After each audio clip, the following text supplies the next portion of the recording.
আসসালামু আলাইকুম। এখন শুনবেন সংবাদ শিরোনাম। দক্ষিণ পশ্চিমে তীব্র শীতে জনজীবনে স্থবিরতা। আজ সর্বনিম্ন তাপমাত্রা যশোরে 8.8 ডিগ্রি সেলসিয়াস। বিপাকে কিশোরগঞ্জের পাগলা মসজিদের দান বাক্সে এবার মিলল 35 বস্তা দেশি বিদেশি মুদ্রা সহ সোনা রূপার গহনা। চলছে গণনার কাজ। অসুস্থ বাবাকে ঢাকায় আনার পথে ফরিদপুরে সড়ক দুর্ঘটনায় প্রাণ গেল অ্যাম্বুলেন্স আরোহী ভাই বোন সহ 3 জনের। 3 জেলায় মারা গেছেন আরো 4 জন। ফরিদপুরে বহিরাগতদের হামলায় পণ্ড হয়েছে জেমসের কনসার্ট। ঘটনা ভিন্ন খাতে নিতে ছড়ানো হচ্ছে গুজব, বলছে পুলিশ। আসসালামু আলাইকুম। এতক্ষণ শুনছিলেন সংবাদ শিরোনাম, এখন শুনবেন বিস্তারিত। দেশের উত্তর ও দক্ষিণ পশ্চিমাঞ্চলে তীব্র শীতে যুবথুব জনজীবন। আজ দেশে সর্বনিম্ন তাপমাত্রা রেকর্ড করা হয়েছে যশোরে 8.8 ডিগ্রি সেলসিয়াস। চুয়াডাঙ্গা, পাবনা, কিশোরগঞ্জে তাপমাত্রার পারদ নেমেছে 10 ডিগ্রি সেলসিয়াসের ঘরে।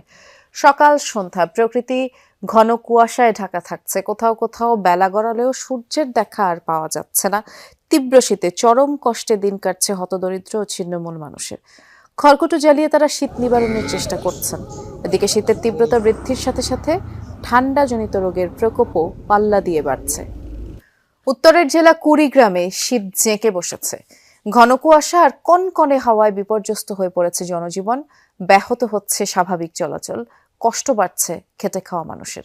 শীতবস্ত্রের অভাবে বিপাকে পড়েছে হতদরিদ্র আর ছিন্নমূল মানুষ। শীতের সাথে পাল্লা দিয়ে বাড়ছে সর্দি, কাশি, শ্বাসকষ্ট সহ নানা রোগ ব্যাধি।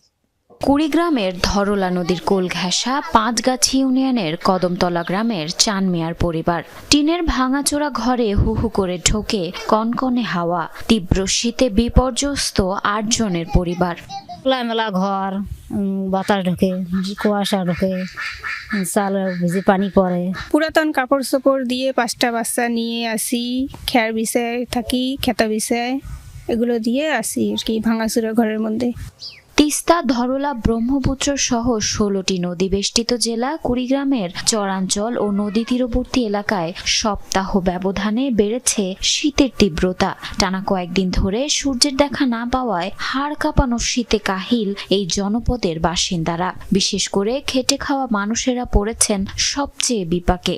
হাত পাও মনে করেন ঠান্ডায় কোথায় লাগে, কাম কাজ তো দূরের কথা, ঠিক আছে, ঠান্ডায় তো মনে বাইরে হওয়া যায় না। কাপড় চোপড় কিনতে পারি না, পুরান কাপড় চোপড় বউ শোয়ার এগুলো দিয়ে চলাফেরা করতেছি। অবস্থা খুব খারাপ বাবু। সেই রীতি অনুযায়ী 3 মাস পর পর কিশোরগঞ্জের ঐতিহাসিক পাগলা মসজিদের দানবাক্স খোলা হয়। তবে এবার সেই দানবাক্স খোলা হয়েছে 3 মাস 27 দিন পর। মসজিদের 13টি দানবাক্স এবং 3টি অস্থায়ী ট্রাঙ্ক খুলে 35 বস্তা দেশি বিদেশি মুদ্রা সহ স্বর্ণালংকার ও রূপার গহনা পাওয়া যায়। এই টাকা গণনার কাজে অংশ নিয়েছে মসজিদ কমপ্লেক্স, মাদ্রাসা, এতিমখানার শিক্ষক শিক্ষার্থী সহ কিশোরগঞ্জ রূপালী ব্যাংকের কর্মকর্তা কর্মচারীরা। আশা পূরণের বিশ্বাস নিয়ে অসংখ্য মানুষ মানত করে কিশোরগঞ্জের ঐতিহ্যবাহী পাগলা মসজিদে।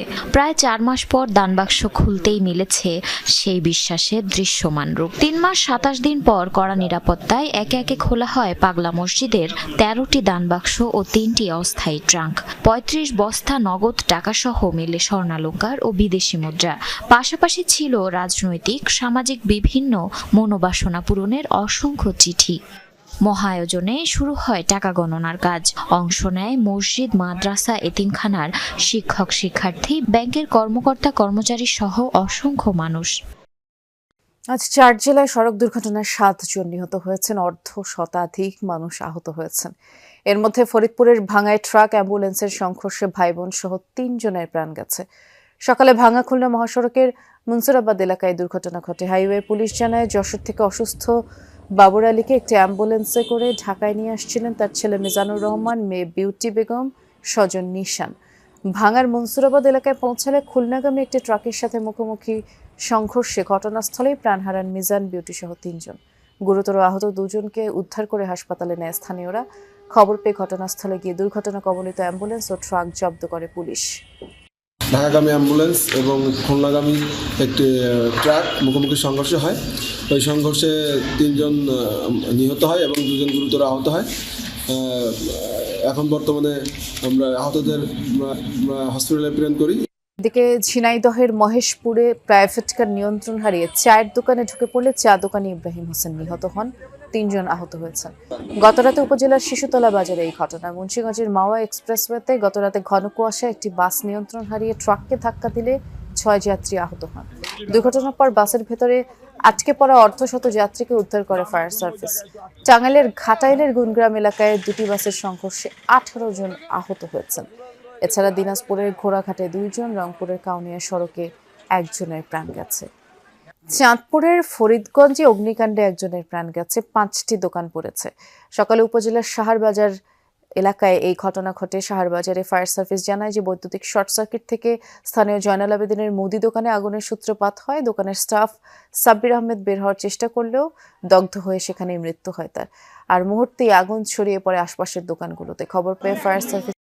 বহিরাগতদের হামলায় পণ্ড হলো জেমসের কনসার্ট। এই ঘটনায় এখনো কোনো মামলা হয়নি আর আটকও হয়নি কেউ। শুক্রবার রাতে ফরিদপুর জেলা স্কুল মাঠে হয় এই ঘটনা। প্রত্যক্ষদর্শীরা জানায় জেলা স্কুলের 185তম বর্ষপূর্তি উপলক্ষে 2 দিন ব্যাপী আয়োজন ছিল। শেষ দিন সাংস্কৃতিক পর্বে গান পরিবেশনের কথা ছিল জনপ্রিয় কণ্ঠশিল্পী জেমসের। এমন খবরে দূর দূরান্ত থেকে কনসার্ট উপভোগ করতে যান অনেকে, কিন্তু অনুষ্ঠানটি উন্মুক্ত না হওয়ায় বহিরাগতদের প্রবেশ করতে দেয়া হয়নি। কনসার্টে প্রবেশ করতে না পেরে এক পর্যায়ে ক্ষুব্ধ হয়ে ওঠেন তারা। প্রথমে কনসার্ট স্থল লক্ষ্য করে ইট পাটকেল ছোড়ে, পরে কয়েকজন প্রাচীর টপকে ভেতরে ঢুকে ভাঙচুর চালায়। পরিস্থিতি উত্তপ্ত হয়ে উঠলে অনুষ্ঠান বন্ধের ঘোষণা দেয় কর্তৃপক্ষ। 15-20 লোক বাহিরে দাঁড়ানো ছিল, তারা অনুষ্ঠান দেখতে চায় এবং তারা ভিতরে ঢুকতে চায়।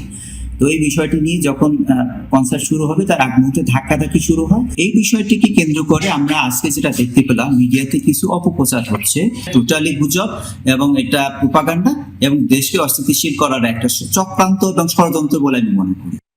তো কোনো মামলার ঘটনা ঘটেনি আমরা যতটুকু জানতে পেরেছি। আমি যদিও এখনো যে ঘটনাস্থল, যে ফরিদপুর জেলা স্কুলে রয়েছি, এখানে আয়োজক যে কমিটি, সেই কমিটি কিন্তু ভিতরে একটি মিটিং করছেন এবং মিটিং তারা শেষ হলে হয়তো বোঝা যাবে যে তারা আইনগত কি পদক্ষেপ বা ব্যবস্থা নেবেন পরবর্তীতে। আর আমি পুলিশের সাথে কথা বলেছি, তারা যেটি জানিয়েছে যে তারা কাউকে আটক করেনি, কারণ রাতের আপনি জানেন যে ঘটনাটি রাতে এবং বেশ কুয়াশাচ্ছন্ন ছিল। তারা আসলে পরিস্থিতিটি স্বাভাবিক করার কাজেই ব্যস্ত ছিলেন এবং এই ঘটনায় যারা আহত রয়েছেন তাদেরকে চিকিৎসার ব্যবস্থা, সেটি একটি বিষয় ছিল। এই যে মাঠটি আমি এখন দেখানোর চেষ্টা করছি, এই মাঠের ওই প্রান্তে, শেষ প্রান্তেই কিন্তু স্টেজ করা ছিল এবং সেখানে রাত 10টায় নগর বাউল খ্যাত জেমসের গান পরিবেশনের কথা ছিল এবং তিনি ফরিদপুরে এসেছিলেন সন্ধ্যা 7টার কিছুক্ষণ পরে যতদূর জানতে পারি। এবং এই স্কুলের পাশেই যে সার্কিট হাউস রয়েছে, সেই